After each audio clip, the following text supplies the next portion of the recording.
Hello and welcome to the Water Talks podcast, where water stories, science, and policy receive the focus they deserve. I'm your host, Els van Beckenvoort, and today it's my absolute pleasure to welcome Mark Mattson to the show.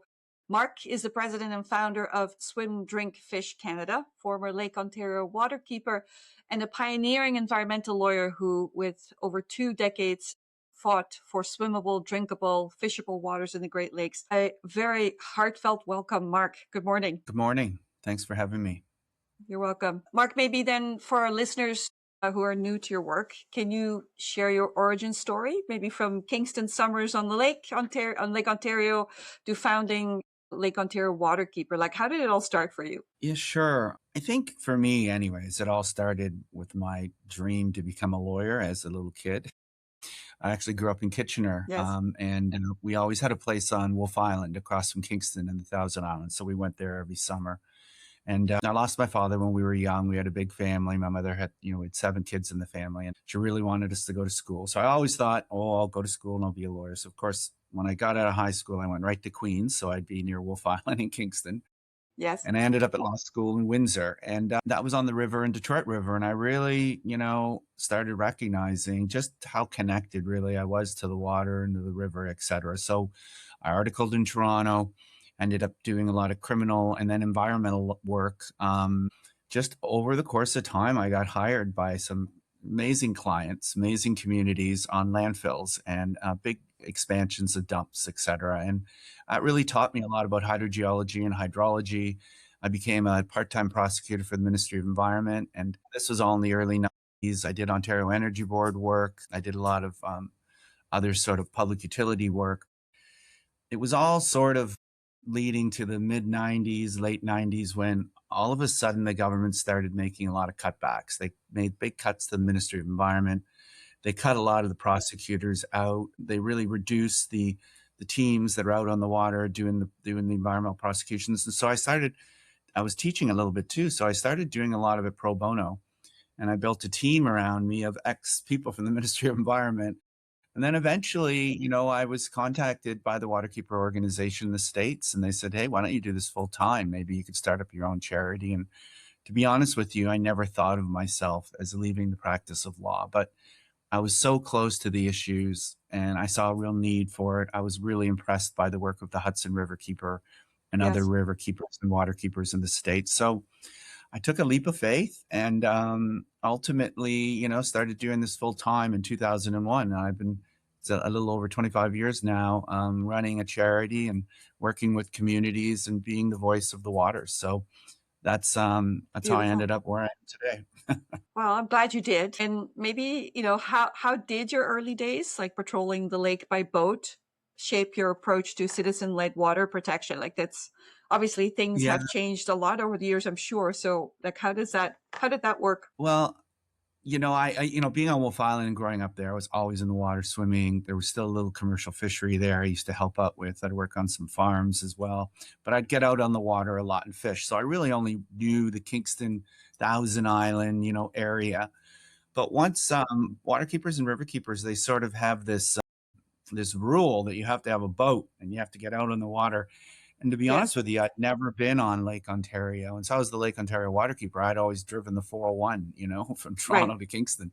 Sure. Well, getting out on a boat changes everything. Your whole perspective. I know people do like tour boats and things, but being in your own boat and going into harbors and communities and seeing them from the water first, it's just a whole different experience. And Yes. understanding the water, the weather, temperatures, the communities, it's just changed everything. And of course, I was able to see where the pipes were discharging along the rivers and lakes and where the river, and where the polluted waters were coming out into the river. So I learned so much, and I learned about all these landfills, and I learned about all these beautiful things and all these terrible things. And it just broadened my perspective on the lake and gave me a much better basis upon which to really work Exactly. towards fishable I mean, water. I guess having that personal understanding makes a huge difference. Yeah. I'm a big swimmer myself, and I so I'm very passionate as well about healthy water, safe water. How Yeah. how and why, I guess, has swimmable water become such a powerful rallying cry? Like I understand it. Like I say, I'm a swimmer. I love being able to be in the water. I'm originally from Europe. I'm a proud Canadian now. I'm so thankful for the amazing, abundant resource that we have in this country. But how does it, Mhm. become this powerful rallying cry, I guess? And how does Swim Guide make that real for communities, for people, Yeah, like us? great question. And I too, as a swimmer, I had a little bit of trouble in school, so they made me join the swim team where I'd have to practice every morning Great. and afternoon. And yeah, I became a really great swimmer and I love swimming and all that. But my sort of swimming as as a basis in my group, you're right, with Swim Guide and then with the foundation money from the Weston Family Foundation, where we're giving money to, the Gord Edgar Downey Pier in Kingston, but towards swimmable cities. We're working in Vancouver now through a Wave Prize and giving away millions to communities that want to have swimmable water in their communities. And it all came out of swimming. And swimming really was the gateway, believe it or not, in environmental law to clean water, to swimmable, drinkable, fishable water. Because as an investigator and a prosecutor, I knew that the waters didn't have a lot of protection if people weren't swimming in them. So currently, a lot of our laws, as it relates to public health, which is really local, you wouldn't think of it as an environmental law, but the public health rules, they're the ones that really post the beaches and do the sampling around E. coli, et cetera, and the risks. So you've got public health rules, and because of them, so much of our waterfronts have been shut down, no swimming. And once they're swimmable, well, then there's obligations on public health to do sampling and to share with the public. But there's also the Ontario Water Resources Act in Ontario. Any use that can be made of the water or any enjoyment, that the pollution cannot interfere with that. So if you're swimming in the water, wow, the rules as they relate to what pollution can be put in the water just become so much more stringent. Strict. Yes. So as soon as they put up a no swimming sign on your waterfront, believe it or not, they've taken away 90% of your environmental protections. Wow. So swimmers become sort of the front line of Yes. environmental restoration and protection, not just protection, but restoration, that the fact that we want to swim, up in Ottawa, I remember working with the Ottawa Riverkeeper, and they now have the river house and they have the lanes and Yeah. that beautiful swimming Beautiful. thing. Yes. But I remember when back in 2009, when the city was being charged for a lot of sewage overflows and things, and one of the real groups in town were the paddlers. I believe they had an access point where they put their boats in and they trained for the Olympic team. And, there was also a combined sewer overflow there. And once we put that together, there was a lot of concern, like, why are we letting, we got to close that down. No, you're not closing down the access. You need to either, fix the CSO or at least give them notice. And so they put a red light there, and that red light went off when the sewers were overflowing to warn them. And it was something that really went off in my head right across the country. I've, really think that there should be an obligation to really give immediate notification when pipes are leaking. A lot of them, City of Kingston runs their gas utilities, so they created a system where they give immediate notification when a pipe's leaking. But they're rare in Canada. It's still that form of technology and sharing the information is still very rare. But Ottawa was a great example of how you know, that's a minimum, I would think, of someone who's taking, I agree. is polluting the water, that they should at least be giving that. So swimming, for me, swimmers are the front line of environmental restoration. And it's not just because we all love swimming and it's healthy and it's beautiful, but because it really allows the environmental law, empowers the rules of public health and environmental law that we have to actually have force. I love that. Actually, I mean, I spend a lot of my summer vacation time in national parks or provincial parks, and swimming is part of that recreation. And Mhm. so it really kind of brings it home to say, okay, this is a safe place for people to recreate, but also this is now protecting an ecosystem that can flourish again. So I love that. I think that's great. Yeah, and just with what, Swim Guide you mentioned, I don't know if anyone we created that because we did beach surveys and we had these samples. So we created a platform, put the beaches on there, we update that data. I think we have 15,000, but it's been really hard to keep it growing and going because we never figured out a business model for it, of course. But Yes. we do so much work and there's so many volunteers and people. I think last year over 3 million people used Swim Guide. So it's a really important service Yes. that does exactly what I was talking about, which gives the swimmers not only where they can go swimming, but gives them the most up to date environmental sampling that was done there so that they can judge for them and their family as to whether it's safe. So anyways, And use it also to advocate potentially for change, right? So I think 100%. it's a great way to start. And maybe into our next question, you have prosecuted polluters before under the Fisheries Mhm. Act and influenced billions in restoration funding, which is like incredible. But where has legal action worked best? And maybe is that still happening today?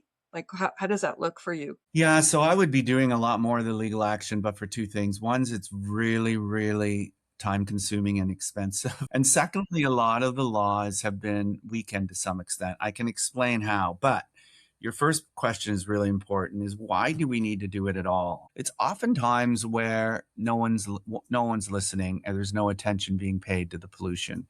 And so in order to do prosecution, you have to do an investigation, and that means collecting evidence. And evidence is, it's a little bit higher standard. It's not just rumors or stories or putting in articles that you've read in the newspaper. You have to actually do the sampling appropriately and have it done at a legal place and collect it. So when you collect evidence, your people's intention to listen to you goes way through the roof.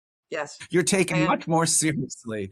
yes. So, and that was a great example around the waste sites in Port Hope and Port Granby, the radioactive waste sites back in 1999, 2000. We did the sampling at where those landfills were discharging, and the high metals and the other radioactive elements at Port Granby and Port Hope really caused the government. We wanted a prosecution, but they said, "Oh no, we'll do a cleanup." And they immediately it was 200 million at first, and it went to a billion two, and now it's over $2 billion in terms of the welcome in the Granby landfills, all because people just they're not leaking into the lake. That's crazy. While we sampled the leachate And seeps in into the lake, and yeah, then we get the evidence. And so, do enforcing the law when I first started, I thought that's all I would need to do. I learned after a decade that no, enforcing the law is really important, but if people don't understand the laws or respect them or see them as important, like they would, people don't like people speeding on their street. They know what those laws are about. They call someone or impaired driving. But a lot of people didn't understand the environmental laws. So, we would enforce them and we would get convictions, convicted city of Kingston in a private prosecution, city of Hamilton. I realized that I had to get more people back down to the water's edge. I had to connect more people to the water. I had to get people again to understand how important water was in their lives if these laws were going to have real meaning and force. And so we ended up spending a lot of time creating Swim Guide, creating accessible places. We've been doing a lot more work around educating people about yes. their waterways. But we still do. We have I have a bunch of young students, law students every year. We still do a bunch of submissions. We still participate with Eco Justice and CELA and other lawyers and, still doing that. But I'm just getting too old to be out there sampling every day. And I'm not as aggressive as I used to be. I'm trying to be a really nice person as opposed to the prosecutor of all the environmental causes. So But I can understand why. a Yeah. little change, but it's still really an important tool. And I'm still training others to use it so that it's still there to protect our future and our sustainability going forward. We live in a different world today as well, where we're all much more, some would say, connected, at least online. But the challenge, of course, is that has led a little bit to disconnection as well, right? So with the natural environment, and I think the education piece is super important. Is there still a raw sewage issue today in 2026? Like, are we still here? Like, what's going on with that? Because I know you mentioned, okay, there's a few progressive municipalities, but there's still, the issue is not resolved. Like, what's happening Yeah, with that? I love the question because you'll be surprised by the answer. I think it's worse than ever. I think, our cities are growing. We've known that we haven't been able to treat the sewage to the extent that we already have communities. The Yes, overflows in Toronto and Montreal and Hamilton, every time it rains, which is sad because when it rains, you think it would refresh the world, but but it no, it doesn't. overflows. The runoff, right?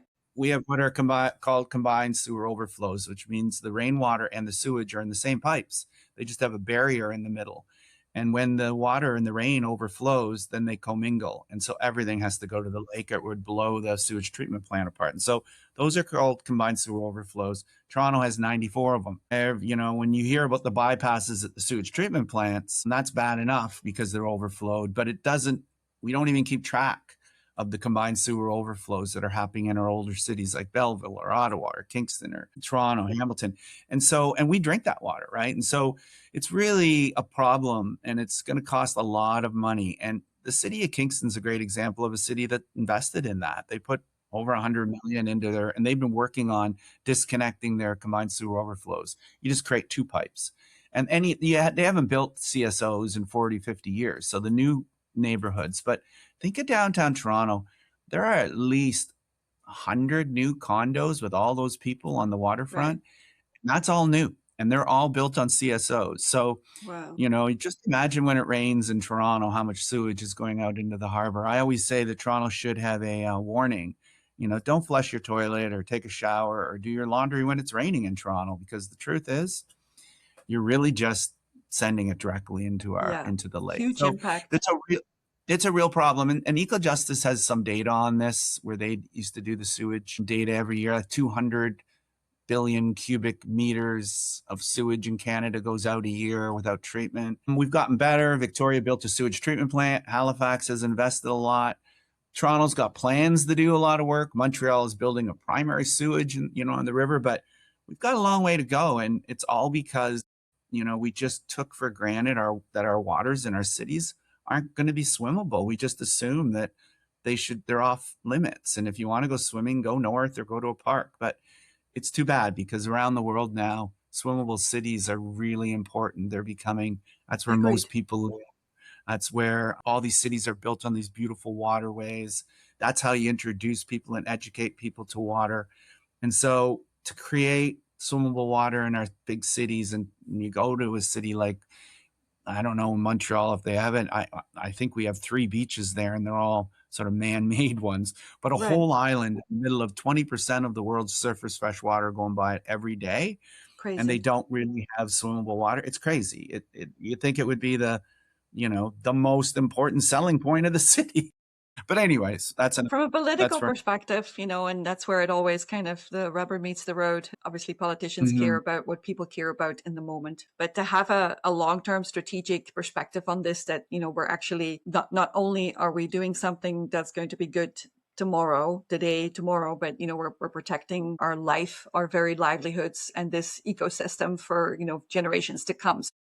In that way, somehow, some way, we have to be able to find some consensus for people to understand that, yes, the economy is hurting right now and many people are suffering, but it's all interconnected. And, I was together with a bunch of people in, a Clean 50 get together a couple of weeks ago, where we're all looking at, okay, the Canada's clean economy has a significant impact, or can potentially have a significant impact, but Yeah, it's kind of, we're not very well represented. When I say we, I talk broadly. Your organizations, like everybody, and ENGOs, everybody who's trying to, make for a better future and is trying to impact society for good, it becomes much more challenging. And I think we have to, like, the education piece is super important, but also for everyday Canadians to understand that, economics and sustainability actually go hand in hand. And, I enjoyed totally. reading the Substack essay that you had sent us, actually, that you'd sent a link through, and that was focused on energy. The one piece that I read specifically, Beyond the Dinosaurs, challenges legacy systems in both water and energy.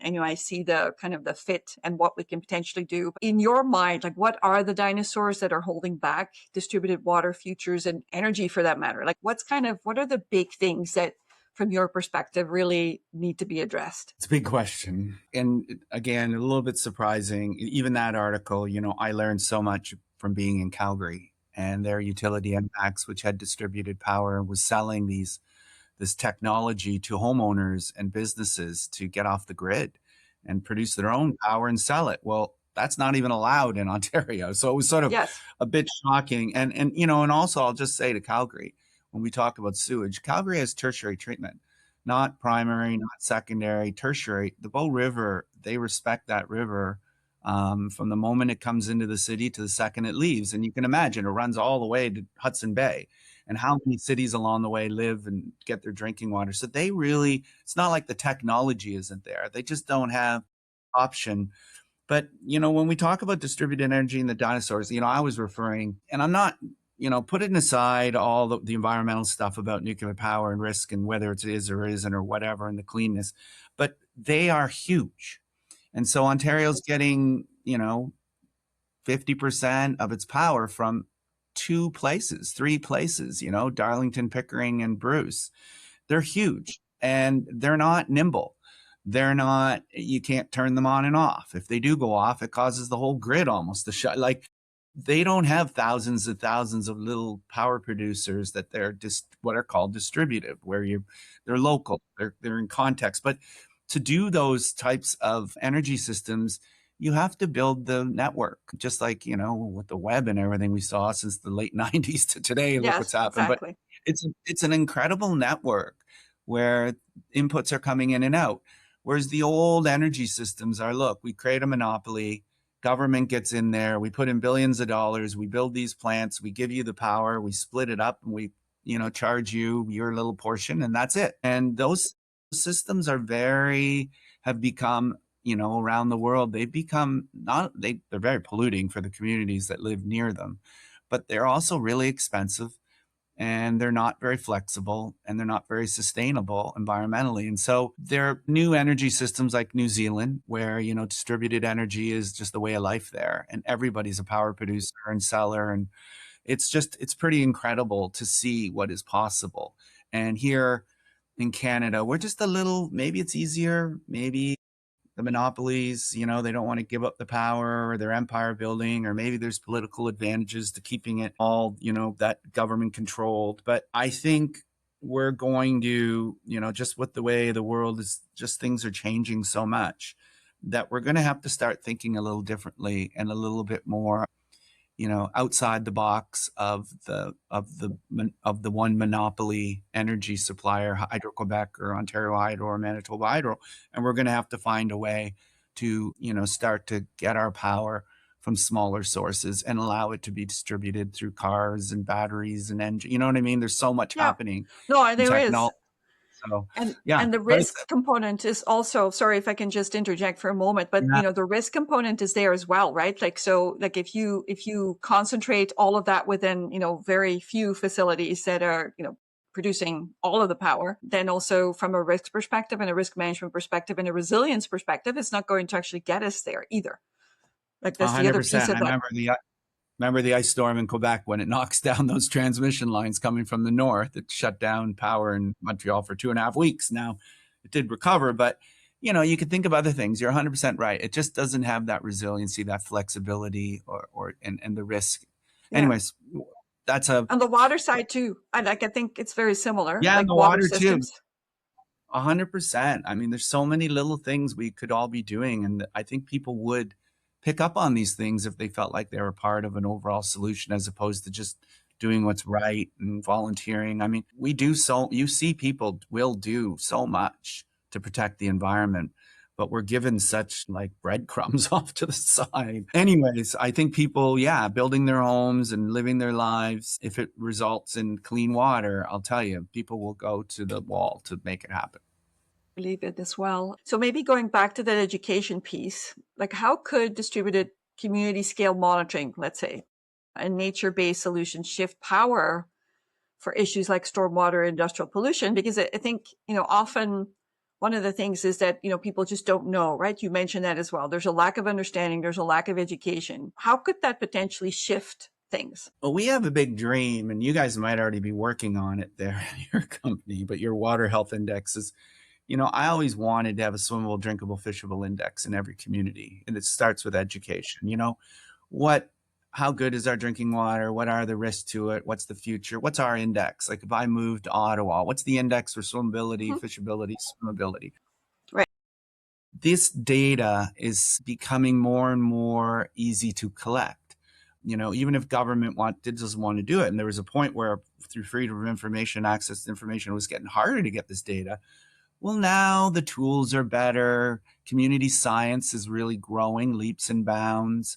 The data is easier to share. It's going to be harder and harder to just ignore these problems because we're going to have more data and more information, and that's going to help us make better decisions. And so I think the future truly does look positive on the educational side. And I think it's going to put pressure on our governments to have to be more accountable and more responsive to these issues around clean water. So I think it all starts though with information and data and sharing, because like I went back to with my court cases, a lot of people will just tune you out if they don't think you have the facts to support what you're Right. doing. So you really do need that data. But once you get it, and if it's meaningful data, like, hey, I can't swim in that water, I can't drink, I can't eat this fish, why? And you can explain that and where it's, I mean, it just empowers you so much. And to share Yes. that data in a meaningful way so people can understand it.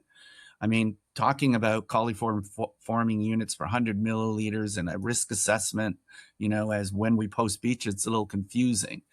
It's a lot easier just to say, people, look, you really shouldn't swim in that water because you might get Yeah. a stomach ache or sick or an earache or whatever. And I'll tell you something else. I've been in the States. I've seen the drugstores where people have access to drugstore information, and they show that after rains in cities, especially in the summer, they can see a lot of these stomach aches and earaches and eye aches go up because people are going to the drugstore to get these. And Completely. it's like data. And if I don't know why we're not getting access to that data and sharing it more regularly. Anyway. Remind me to share one of our episodes with you. We interviewed a former CDC director who actually Yeah. spent a lot of time looking at waterborne disease, and Yeah. he specifically mentioned what you're just talking about. And we were focusing more on the pool, on the aquatic side of this, but he also mentioned natural bodies of water, and actually some of his research papers were specifically pointing to that. And I mean, that's one piece of the puzzle. So the microbiological risk, but there's also the chemical risk as well. And so, some of the work indeed that we're doing, we've created this digital platform called Water Health Index, and it uses prescriptive data models basically that say, okay, this is an optimal outcome. This is what water quality should look like. And so it's very holistic. It looks at the microbiological aspects of this. It looks at microbiomes, at resilience. It looks at chemistry, it looks at disinfection byproducts, it looks at everything. Because at the end of the day, if we don't look at these things holistically, we're missing, we're like, I know, if you and I are having this conversation, we'd be happy that, a beach or a natural body of water would be safe, microbiologically speaking. But there are other, contaminants. And, one of the episodes we interviewed Robert Ballot talking about PFAS, which is now everywhere.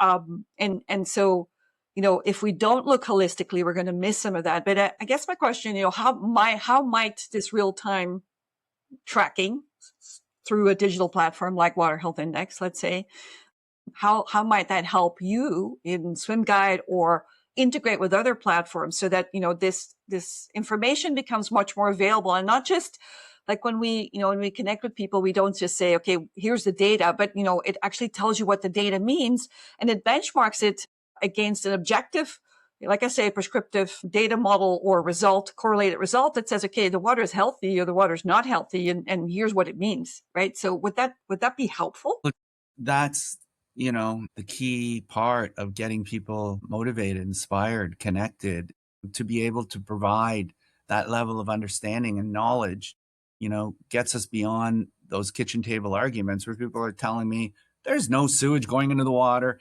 That has no impact.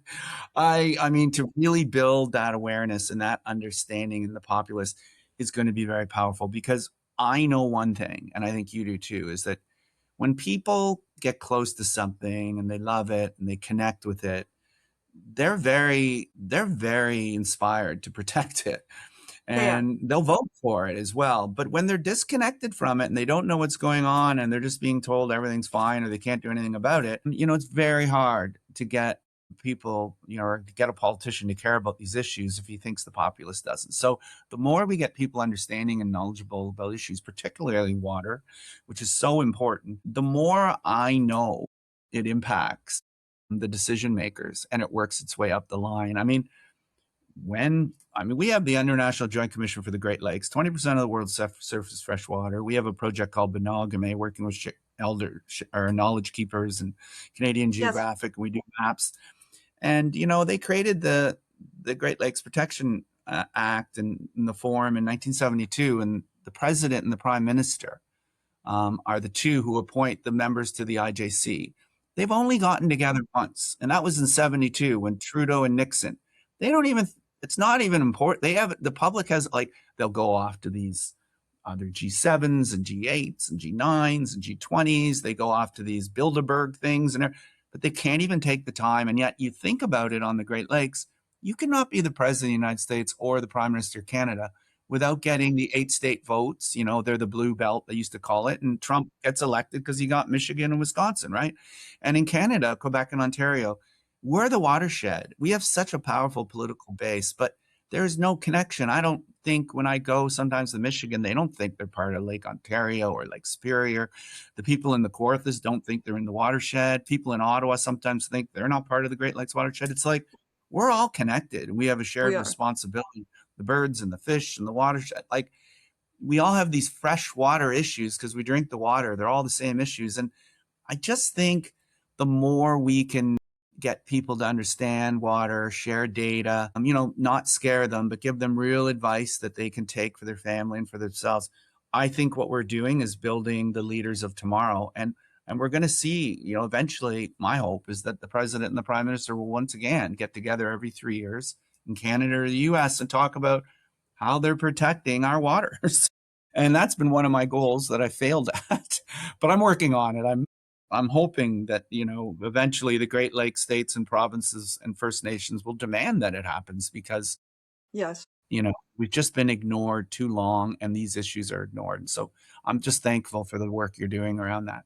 Well, and for you, and I think, there's more of us than we think. I think it's important that, we do maybe try and unite these voices, which is why it's great. Thank you for joining us today. And I think that, one of the things that currently everybody's very concerned about the economy, and rightfully so, I understand that. But what we have found is that when you start tracking good data, quality data, and you use this in a prescriptive and a predictive way, sustainability and economies and waste reduction and savings, like it's all connected. And in fact, the exciting part is that there's a compelling economic story when we start to do these things more sustainably that has the potential to save millions and hundreds of millions of dollars, right? So that's kind of the waste component of the work that we do. And I think if we can tell that story as well as the, okay, we need to protect our natural waters because, our very lives depend on it, not just ours. Like you mentioned, I think And 20% so of the many. world's fresh water, right? 100%. I think of Mark Fisher. He's the new Canada Water Agency president. He was with the Council of Great Lakes Region before, and he used to always say, "Oh, the Great Lakes make up, if it was one economy, it's the fifth biggest economy in the world," which is so true. And yet, that whole economy is based on the fresh water of the Great Lakes, and I know that, and we all know that. And yet, every time I turn on CNN, they call it the Rust Belt.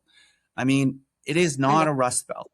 And if we allow that, so being an environmental and protecting the water of the Great Lakes is an economic issue. And if it can hold us together in a way that we're able to open up those, I think these amazing technologies, we use the same power grid all across the Great Lakes. We have to all drink the same water. There's so much more that holds us together than pushes us apart, other than the fact that we're Canada, US, and I really believe economically it is the fresh water of the Great Lakes that'll hold us together if we can only begin to share responsibility and understand that our ultimate prosperity is linked to its sustainability. And so, yeah, I'm not against all the business and industry and thinking we need to turn the Great Lakes into a park. I just think we need to protect, Yep. the And we use, can. the use of drinkable. That's why I use drinkable, swimmable, drinkable, fishable. Those Makes are perfect really, sense.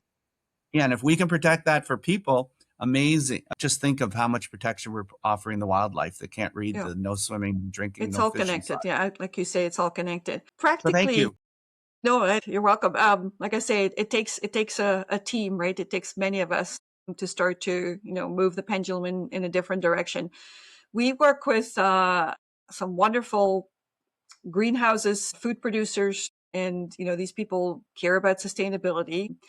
And so maybe my question for you is, what resilience lessons from your Great Lake advocacy work apply to those closed loop water management systems? I mean, I know that it's quite complicated to grow food and to grow plants. And yet, there's obviously pollution considerations in all of this. So, like, is there something that you feel is applicable and that could be shared with our guests that are, coming from that space? Well, we were at the Ontario Ministry of Agriculture in Guelph not too long ago, and it was our first time really meeting with them all, and they were talking with us, and we had a lot more in common than we thought.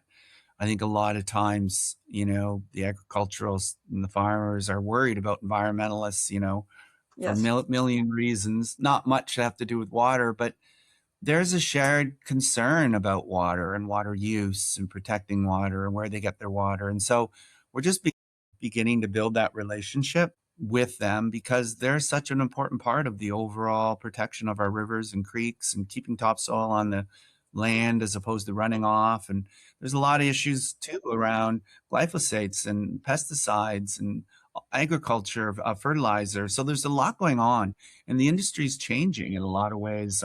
So I think I'm going to find myself in a room more and more. And I worked on farms. Wolf Island's a very farming community. So I Yes. know very much how they feel. And I know it's a little tough for me sometimes to convince them to come and listen to stories about waters right now.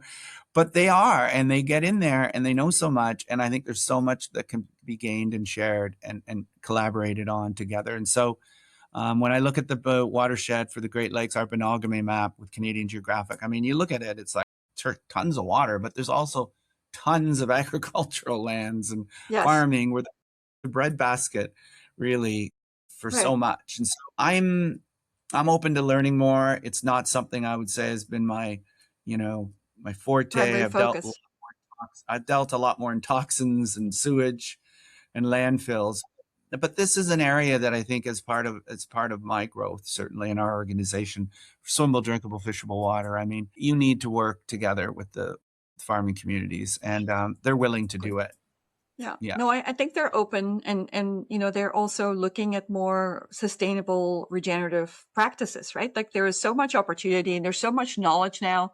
Some of the work that we do looks at microbiomes and how to support healthy microbiomes in water systems. And more is not better. Like there's obviously a need to deal with pathogens, whether that's human pathogens, plant pathogens, any disease pressures, but also in a way that builds resilience rather than just, try and kill off everything and then, make room for superbugs and all kinds of, E. coli resistant like bacteria, for example, that exist in our natural environment. And so I think it is important to bring all of those people together in our conversations because together, we can come up with solutions that actually look at these things in a more holistic way. Like another Yes. area that, we work in is in municipal pools and drinking water systems and compliance. Like all of the people we work with work very hard at compliance and everybody does their best to keep these spaces safe as much as they can. So we're proponents of redefining safe. I mean, that's what's happening in other jurisdictions. So if you were to,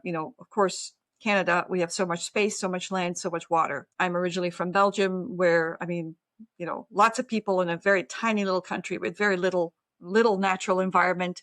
So regulations have become very strict, both in terms of natural waters, what's allowed to go into those waters, as well as regulations in, where water is treated, and general industrial rules, if you like, for, what you can waste and so on and so forth. And so our perspective is, well, why wait until, we are like those countries? Like, why not make our safe a little bit more holistic and include things like disinfection byproducts, PFAS, thermal pollution? Like, how do you see that? Like, should we be working on the regulatory framework now and align ourselves more with, other nations? You mentioned New Zealand already, other countries in the world where this has become much more important. And certainly that seems to really drive innovation in those countries. Yeah, I wish there were more. I wish we collaborated more internationally. I mean, you're from Belgium. I had a couple aunts living in Belgium. Visited them in 1989. It was the first time I ever saw on-demand hot water heaters where you Yes. only got your hot water when you turned on the tap. We Yes. have these big things in our basement that kept the hot water all the time. Like we use so much. So I came back and asked about it. Well, here in Ontario, we have a subsidy that goes to hot water tanks and there's no need, we use 10 times more energy. Yeah, there's so much going on in the world that we can learn from right now. But I just, they're different markets. Some are monopolies, government controlled, private controlled. There's different pricing. I think it's mainly the regulatory system and the marketing. We're just so used to one way.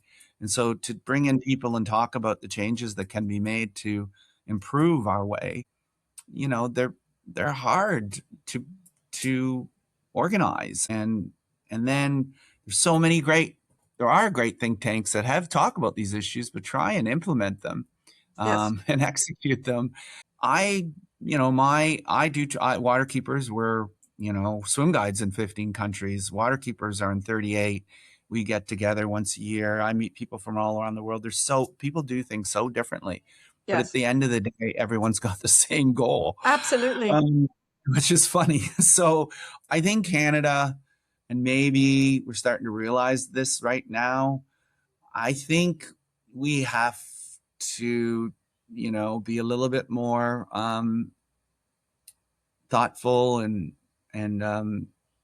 creative, and be prepared to make some changes to improve the way we've been doing things. I think Canada has been at the bottom of you know, the, the environmental index put out by the world. Who does the best? Like, we have so much water that we've been able to pollute more than other countries because we just dilute it. I mean, we haven't seen, though, like you're saying, in Belgium, you have so little, so you've developed ways to protect it. And I see that in Calgary. They only get their drinking water from these glaciers and these rivers, the North Saskatchewan, the Bow, the Elbow. That's their That's only it. real water. And so they've developed techniques to protect it. And I think, I don't know, we have to be open Necessity. to it. We have to necessity. We should learn from each other, and we definitely should be learning from other countries, because I think Canadians would be surprised to know that there are solutions to a lot of these problems we have that we've Agreed. And just I not. think, So I think as well in Canada, we have an opportunity to really lead, right? Like we're well respected in the world, yeah, still. And people look at this country with, the pristine beauty, the natural environment, there's so much admiration for this, and I yeah. think that would give us, and also historically some of the things that we've contributed to. But I think we have to kind of match that with some action, and that's where we have to kind of close the gap between this perspective of our nation and where we can get to as well. And maybe that leads me to another question for But you you. Like, I know you do a lot of work with Indigenous leaders, and like you mentioned the Anishinaabe acknowledge. water perspectives, yes, and like how can that cultural lens maybe help us inform modern policy and tech solutions? Like, what's your perspective on that? Well, first and foremost, I mean, the languages and the stories and the culture around First Nations communities. I mean, there's so many of them on the Great Lakes. I think there's 178 First Nations that we work with. But they're so different. The Innu are different from the Haudenosaunee and the Anishinaabe, and different languages, but their stories and their culture, and they take us back, and they increase the interestingness and the meaningfulness of the stories around the Great Lakes in Canada, et cetera. So first and foremost, they're just some of the greatest peoples and stories and cultures to be around, and to have that really does help us when we talk about the protections of waters and different perspectives on it. But the second thing is that I have found that sharing responsibility with First Nations means, not just recognizing them, but truly, being at the table with them, and equally, and listening, and having them drive the car sometimes. It's amazed me, particularly through our Benogame project, which the name was given to us by the Anishinaabe leaders. We had a different name for it. It was called Great Lakes Guide. But it Yes. was because of their involvement, and they wanted a word that truly crossed all Gotcha. boundaries and borders and captured the idea of clean water and shared responsibility. And so that word is Binogame, and it's a Anishinaabe name. But What does that just mean? clean water, pure, but it means a lot more than More that. than It that, means what? yes. Sharing responsibility, clean water. It really was the name they gave to the Great Lakes. And it was an elder, a family member. It was, but and then we try and explain that on our website. If you go to it, there's some great stories there. We have some AR there, but I think the one thing I hear from the First Nations leaders, especially with the cities initiative, for example, the Great Lakes Cities Initiative, in front of all the mayors, And they're our shared circle, so I travel with them a lot. But they almost always say, is don't be so afraid of us. It's like everyone's walking around on broken eggshells. Right. Like you're afraid we're gonna take back or take your children, or we're angry, we're gonna be reactive. And that has not been my experience, nor have I heard that from the elders and the leaders in the communities. It's that there really is a sense of trying to build a relationship, a real deep one, a strong one, working together towards common and shared goals. So I know that's very different from what we hear in the newspapers and what they Mm-hmm. Mm-hmm. report on and stuff. But I always find it funny. I go to Kitchener and WLU or Laurier, and I grew up there, and I didn't know which First Nations were in the Grand River watershed, which is our sub watershed in the Great Lakes. Like, I don't know if you're in Ottawa, like, what are the First Nations? So you go to some of these things and they Mm-hmm. do this general acknowledgement of First Nations and land. And I'm thinking, Yeah. why aren't we inviting the chiefs from our watershed to our events? Why aren't we talking about their history and what language? And, for mayors, I think that's really important. I think the mayor of Kitchener should really know the chief in the Six Nations in Brantford, because they share the Grand River, and everything Kitchener puts into that river, even though when I grew up it was so bad, the First Nations are drinking it and swimming in it and eating the fish from it just 40 miles Right. downstream. And so Yeah. as you build these relationships, you start to recognize that there is a shared responsibility. And the American tribes I'm meeting, and they're amazing. And, they have languages that go across borders with Canadians, and now with ICE, and, you can't get across the border without, it's really splitting families and communities. Like, Right. I just, it's such a different way to see things. Just like when I first went on the water on a boat and I saw the lake differently Yes. from the water. Yes. It's working with First Nations. You just see things a little differently, and you see how improved you're taking those filters away and seeing it through these eyes improves your knowledge of how to collaborate, share, and create meaningful relationships going forward. So that's all I encourage. I mean, I don't have much advice other than to say that, getting out there, visiting, going communities, visiting your dinners or your parties or your events in a meaningful way is really important, as opposed to just, bringing someone Indigenous just because you feel you have to, because it's one of the boxes on your conference sheet, right? Like, that's very different. It But the is. elders are amazing, and the communities are amazing, and the youth are inspiring, and the stories are just incredible. And we're lucky to live together and beside them on the Great Lakes, and it's a real privilege. And it's interesting, once you build a relationship with someone, then it changes everything anyways, like your whole perspective. It's the distance, often the disconnection, that causes a lot of the problems, right? It's like, whether that's disconnection from the natural environment, disconnection from people groups, within our nation. And so 100%. collaboration is always the way to go. Communication is always the way to go. There may be cultural differences, of course, and perception.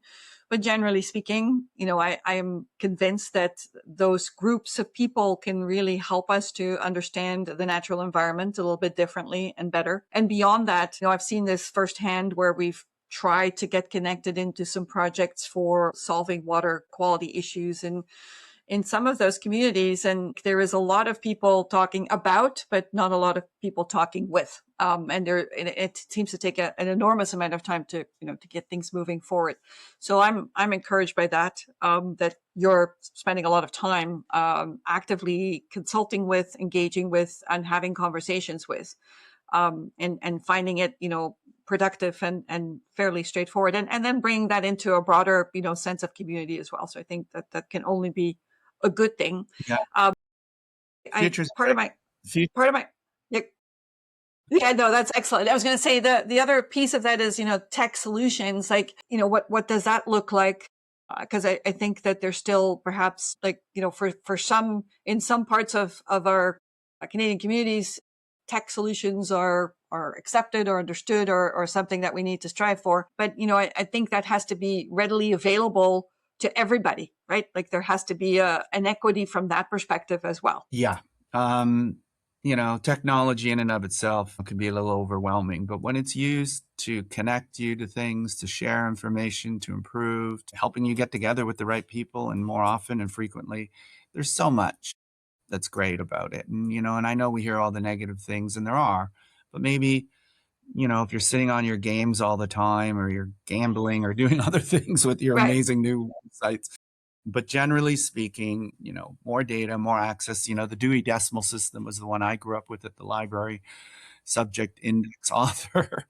um, you know, but for me to be able to have access to the world right from my computer and to get information and to share and to visit with people and do things like this with you, while I'm away, it's just a great thing. And I know it's a double-edged sword, but yeah, there's a lot of hope I see in it that's possible. So. And wisdom, right? Like you have to use wisdom. Yeah. Like it's not just knowledge, it's wisdom and combining those two together. So I think that's kind of If you hang out more by the water, it'll tell you how to, hanging out by the you'll be water. wise. Yeah. No, no, I agree. I agree. Yeah. Thank God. No, for the water. It's a beautiful thing. Maybe, to close our conversation, like what Yeah. gives you hope right now? Like if you think about it, Mark, like is there a project, a community or leader that's pushing us towards, truly swimmable Great Lakes or something that you can, or story that you can share with us that says, okay, I have great hope. Things are going to happen. Well, yeah, I mean, I think one of the great things for me was when I started, I really was concerned. My major concern was that we wouldn't be able to swim in the water anymore on Wolf Island, where I grew up. We saw condoms and needles and tampon applicators, plastics floating up on the shoreline. We're thinking, where is this coming from? And I knew that it was coming from sewage, people flushing these things down the toilets and they were overflowing into the water. And I couldn't really get people to care. People in Kingston thought, well, you only swim. No one swims in the lake. And their parents would tell them, if you fell in the lake, you make sure you take a shower. And Gord Downey, who was with the Tragic Layup, was a friend of mine, joined my board and was a trustee. And he lived across the street from this pier in front of Queen's University. And he always said to me, well, I'll join you and I'll help you, but maybe one day we'll be able to swim again in the lake. And like I said, we sampled the water, we did sewage, we did an environmental bill of rights application.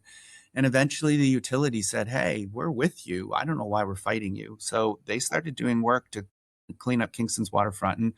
And then, the Weston family said, hey, we have some money.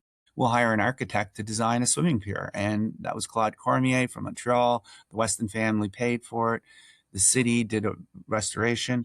Well, it became the Gord Edgar Downey Pier, where in the first year, 250,000 people went swimming off it. And I know everybody who has a kid who goes to Queens now, their student says before they go to Queens, they need a bathing suit. And it's so beautiful. And it's built right in this cold 20 feet off where you jump in. It's got a shallow area. It's got everything you could put steps going in. It's so beautiful. And yeah, and everybody who goes now, they've built Richardson Beach, and everybody who goes to Kingston now talks most about going swimming in the lake. And so that happened in 20 years. And if this can continue to spread, and to think in Ottawa that you have the River House now, to think what we're Beautiful. doing in North Van, and to think what is possible for new Canadians and older Canadians, and to think that we treat our water with that much respect. And that's only in 20 years. If we can keep doing, if swim, drink, fish, and, the type of idea, getting people to the lake more and building on this, just think where we'll be in another 20. That's what keeps me hopeful. It's just watching the people come back to the water's edge and find new ways to interact with it and protect it and restore it.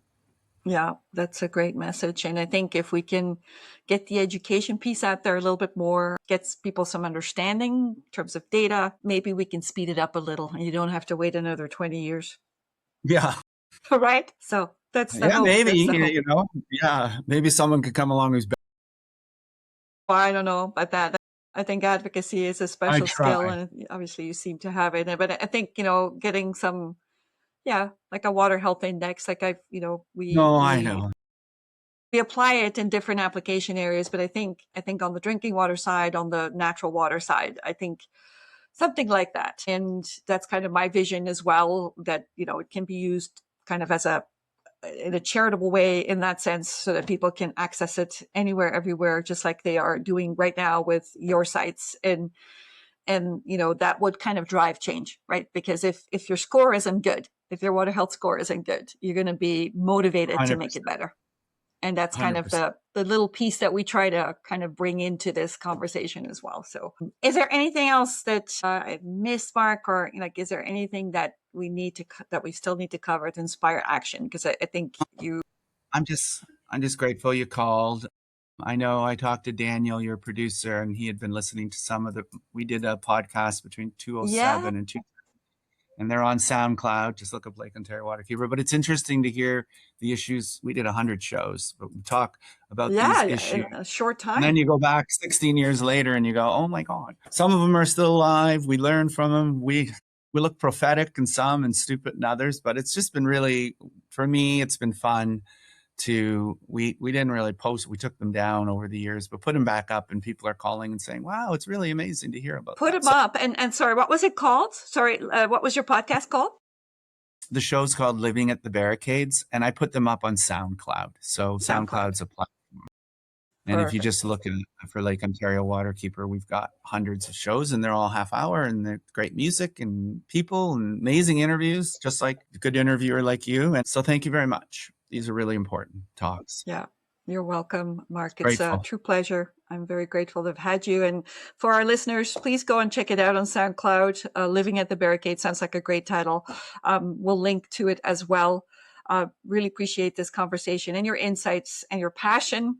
Keep it up, please. Don't stop. Thank you.